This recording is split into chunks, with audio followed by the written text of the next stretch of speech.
Everyone, ఇలా మిగిలిపోయిన అన్నం ఉంటుంది కదా, దాంతో కారం అన్నం ఎలా చేసుకోవాలో చూపిస్తానండి. 2 మినిట్స్లో చాలా టేస్టీగా ఉంటుందండి.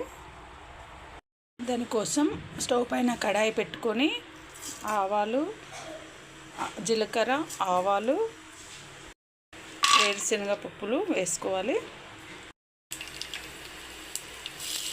కొంచెం వెల్లుల్లి, ఉల్లిపాయలు వేసుకోవాలి. పచ్చిమిర్చి, కరివేపాకు, సాల్ట్ వేసుకోవాలి. పసుపు. ఇవి బాగా వేగిపోయాయి కదండి, ఇందులో అన్నం యాడ్ చేసుకోవాలి. ఇందులో కొంచెం కారం, లవంగ ముగ్గలను పౌడర్ లాగా చేసుకొని వేసుకోవాలి. ఎంతో టేస్టీ ఉండే కారం అన్నం, వేడి కారం అన్నం రెడీ అయింది చూడండి.